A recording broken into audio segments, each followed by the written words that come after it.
signed overnight. I think the University of Illinois is there, and I think it sounds like a frat prank.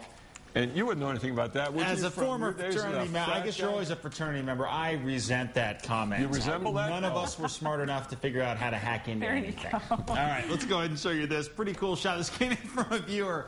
Like, this is an actual fox. I mean, we're not talking about like somebody's dog here. So, pretty cool shot there, and a little bit of Windex for this little guy. Looks like a red fox, and got another shot here, and this one is from Tony Rubin in Wagon Mound. I don't know if you guys remember last night we were talking about those storms going into the Northeast. They got 3 inches of rain in Wagon Mound last night. Incredible stuff. So we've definitely seen a lot of the state, especially eastern sections, do very well for rain. But here in Albuquerque, it's been tough for us, tough sledding. We haven't seen much happening here. We'll see over the weekend. Again, we have the chance at those scattered storms. They work their way in. We'll do okay. If they don't, obviously we stay dry, and we've been that way over the past 3 or 4 nights. 78 in Albuquerque, east-southeast winds, 16 miles an hour to the north, 60s and 70s, down to the south, anywhere from the 60s around Ruidoso, all the way up to the 80s around Deming and Las Cruces. Overall, you can see everything kind of rotating clockwise underneath high pressure, but we're sneaking plenty of moisture underneath that, and we have a lot of moisture and storms over Texas right now. Another tropical weather disturbance is going to approach the state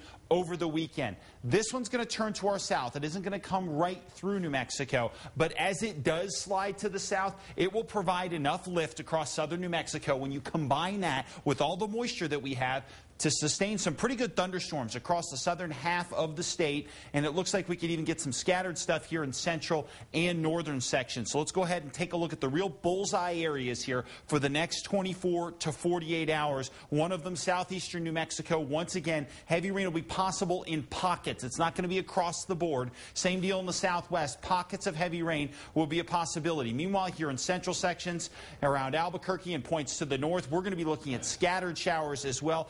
Less of a flooding threat, but still, if you get under one of these slow-moving storms, which most of the storms are right now because we don't have a lot of upper-level wind to push them, we could end up with some isolated spots that get quite a bit of rain.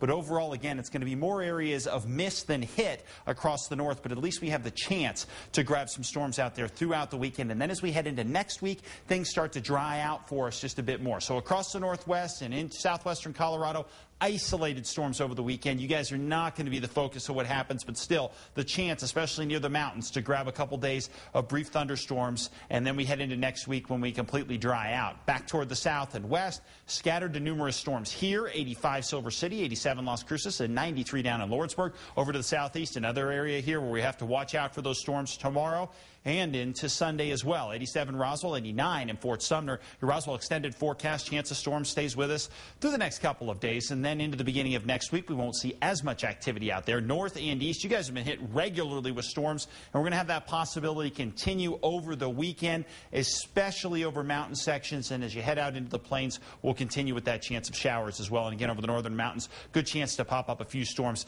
each afternoon. 78 Angel Fire and 73 up in Red River. 80s in Santa Fe over the weekend with that chance of storms as well. East Mountains, scattered thunderstorms during the afternoon hours coming off the mountains. 84 to Harris, 85 in Edgewood. And finally, right here in the metro area, next couple of days, we've got our shot at storms. We're definitely not going to be the epicenter of the storms, but all it takes is one to break that streak, and we really could use a little more rain and get a little rain into the Bosque as well. Temperatures hanging right around 90. All right, thank you, Mark. Sports. Oh, by the way, can we hold on? Oh, yeah. Let's just go ahead and do the iPad as our producer yells in my ear again as I try not to forget it for the second day in a row. Okay, here we go. Your iPad word of the night is Kim Vaez. Good word. Kim Vaez. Go to krqe.com and you can enter. Thanks, Mark. Tomorrow, hundreds of people from all over New Mexico will come to the Santa Fe Place